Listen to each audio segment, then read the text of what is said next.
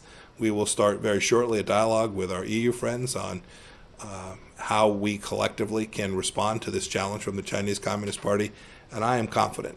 I'm confident that I think what's happened with the spread of this virus from Wuhan, China, I think the world has seen the true colors of the Chinese Communist Party, and I am convinced more than ever that the free peoples of the world will come to understand the threat that's presented, not only internally inside of China, but importantly that the impact that General Secretary Xi has on the world is not good for free peoples and democracy-loving peoples.